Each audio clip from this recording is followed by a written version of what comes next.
So far we talked about double sideband suppressed carrier, and then we solved the problem of synchronous or coherent detectors by suggesting something called the AM.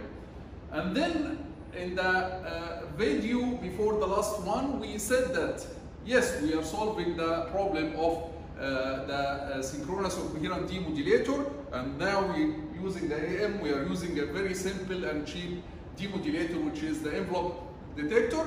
However, we said that everything has a cost. So what is the cost that we pay in AM? What is the cost that we pay in order to be able to use a simple and cheap detector, which is the envelope detector? So remember that what we do here in the AM, we are adding a constant, right? We are adding a constant to our signal. So our AM signal can be simply written as double sideband signal, M of t cosine omega ct, which represents the double sideband, the upper sideband, lower sideband, right? Sidebands. And here we have a carrier, additional carrier. So what we are doing now is we are adding an additional signal. The question now, does this additional signal contain any new information? Does it contain any new information? Of course not, because we said before that if the signal is known, if the signal is deterministic, like the A cosine omega ct, this means that the information content of this signal is zero. Right? Information means that it's something that you don't know. If I tell you something that you know, then this is not information. I'm not telling you any information, right? So A cosine omega ct, this is something deterministic. It's something known. After 1 year, what's the value of it? After 2 years, what's the value of it? Right? So A cosine omega ct doesn't contain any information at all. So it's clear here that we are adding power to our signal, and this power has no new information at all. So here the cost that we pay is additional power over what we used to use in the double sideband suppressed carrier. So if we compare the AM to the double sideband suppressed carrier, which we used to transmit only M of t cosine omega ct, if we compare them, you'll find that we are transmitting the same information exactly, but here we are paying more power. We are expending more power, right? So in order to measure here our power efficiency of the AM, which of course will be less than the double sideband suppressed carrier, in order to do that, let's define the power efficiency.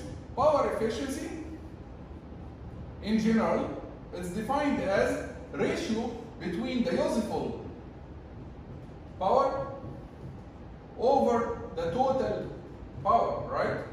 So the useful power here, the power that contains information here, is the sideband power, while the other part, this is useless power. This is something that doesn't contain any information. So here the useful power will be the sideband power, and the total power will be the sideband power in addition to the carrier power. Total power will be the carrier power plus the sideband power. So let's do some calculations here. What's the power of the sideband and what is the power of the carrier? Of course, we talked about the power of such a signal before. We said that if you have just a DC signal A, its power will be A squared. If you have A cosine omega ct, then the power will be A squared over 2. If you have a signal that is not DC, it's time varying like M of t, its power is, how can we calculate the power of a signal, general signal M of t? You square and you take the average, or you take the mean, right? So it's the mean squared. It's that you square first and then you take the average. This is how we write it. We take the average or the mean of the signal. So M squared bar. This is the power of M. It can be also shown that if you multiply M of t times cosine or sine, the power will be similar to what we did here. And when you multiply by cosine, you divide it over 2. It can be shown also that the power of M of t when you multiply by cosine, it's the same power here, but divided by 2. It can be proved mathematically, but for now, remember, you can do an analogy between these two examples. So a DC, it will be a squared. If you multiply by cosine, divide over 2. Same for the signal. M of t, its power is the mean square. If you multiply by cosine, you divide the power by 2.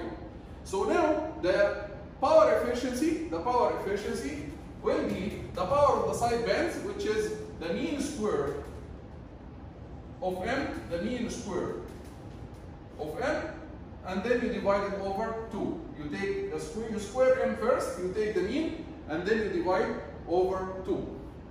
Don't divide over 2 first and then you square, no. You square first, you take the average, and you divide over 2.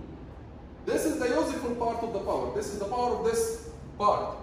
Over the total power. The total power is the power of this part plus the power of the carrier. The power of the carrier is a squared over 2 plus the power of this part, which is the side bands. Again, it's m squared bar divided over 2. Of course, we can remove 2 from the numerator and the denominator, and what we'll get that the power efficiency equals, in general, m squared bar over a squared plus m squared bar.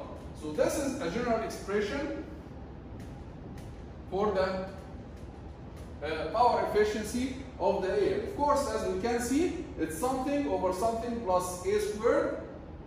So this is, of course, less than 1. So the power efficiency here, of course, it will not be 100%, like the double side band suppressed carrier. In double side band suppressed carrier, A is 0. So it's 100%. Here, it will be less than 100%, right? In order to see or to have an insight about this expression, to have an idea about this power efficiency, whether the range of it will be 90%, will be 80% in practice. In order to have an insight about this expression, we are going to take a special case. For an example, special case, which is the tone modulation. In the tone modulation, our signal m of t itself, it's a cosine wave.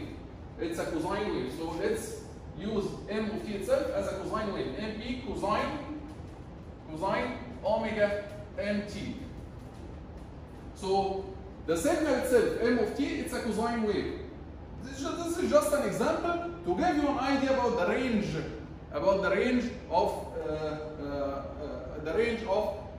the power efficiency.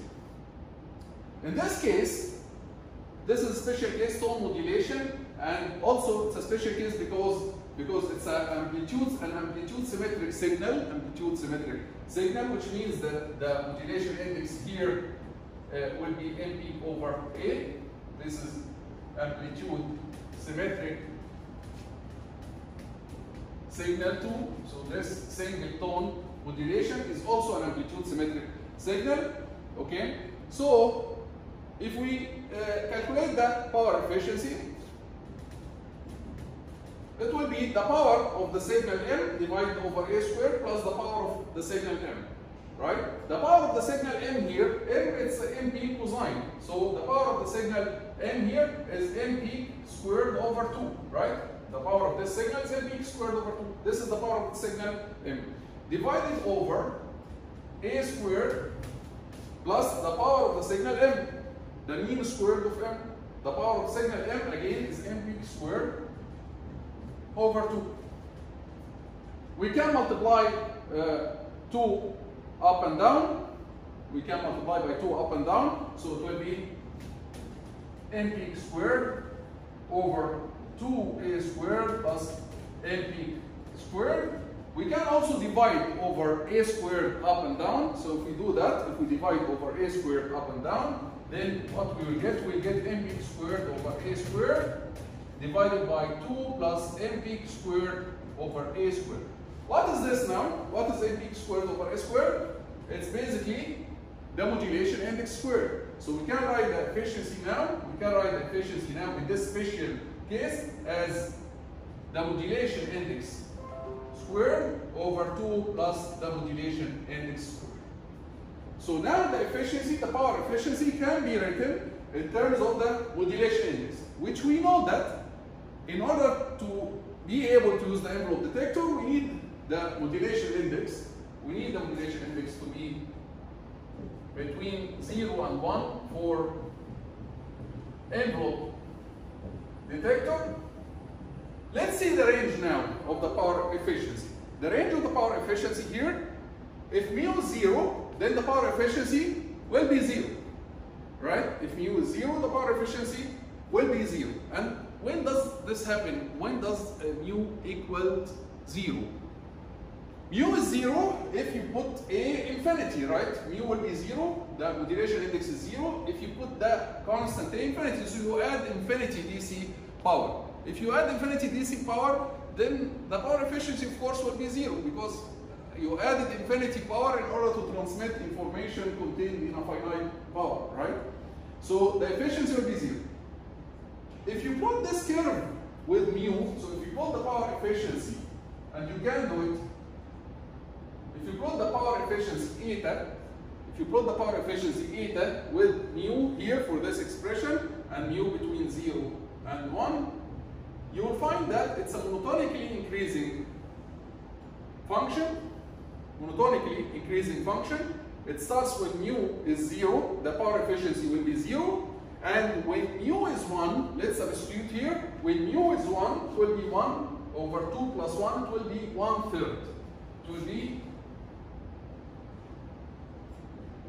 1/3, which means you can plot this curve using any method, MATLAB, you use any software, or you can plot it by yourself. Even you will find that the curve is monotonically increasing between 0 and 1/3, which means that the maximum power efficiency of AM is 33.3%. The maximum power efficiency is 33.3334%. This is of course for the special case. This is for this example. And this expression also is for this example.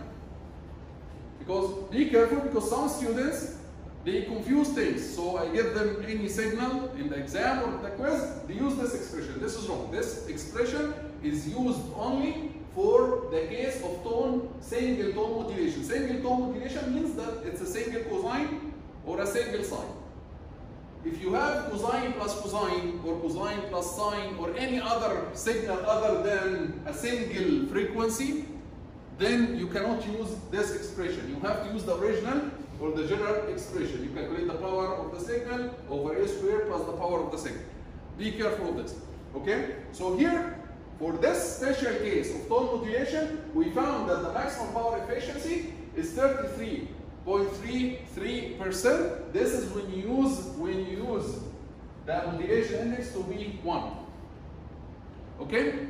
And practically speaking, for signals that are practical signals, actually the power efficiency is less than that. So practically speaking, the power efficiency is less than that. Usually, for practical signals, the power efficiency is between 20 to 25%. So practically speaking,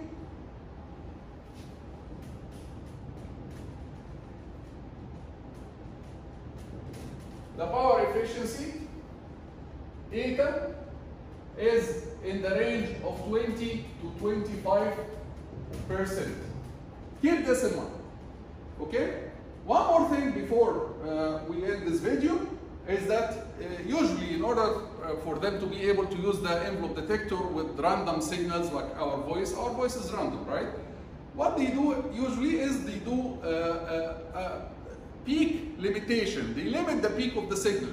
They limit the peak of the signal by clipping or by compression. They use some signal processing techniques in order to keep mu between 0 and 1. So if it happens that the peak of the signal in some places it goes above what is planned, okay, what was expected, then they do compression using some signal processing techniques. Okay, this compression is unfelt by the listener. The listener doesn't feel the effect of this compression, but they do using some special techniques. They do compression or amplitude limiting of the signal to guarantee that mu will not exceed 1. Okay, so they use some amplitude limiting techniques in order to guarantee that mu will be between 0 and 1. And always prefer to be 1 for higher power efficiency. So as you make mu most of the time to be close to 1, this will give you higher power efficiency, okay? And practically speaking again, it's between 20 to 25. So the purpose of this example of the same tone modulation was to give you an idea about the range of the power efficiency of AM signals, and as we see, it's very, very low compared to the double sideband suppressed carrier. So here we are sacrificing power. The cost that we are paying is we are sacrificing power in order to use a simple and cheap receiver, which is the envelope detector, right? And this will be useful in systems, in communication systems that have millions of receivers, like the radio. When you transmit from one transmitter to millions of radios, millions of cars, millions of radios that are receiving the same signal, then it's best or it's better for you to design a cheap receiver, and maybe you expend some extra power at the transmitter, right? So you pay some extra power at the transmitter and you gain that you save a lot of money in millions of receivers like the radio system. Okay, we'll stop here and we'll see you in the next video.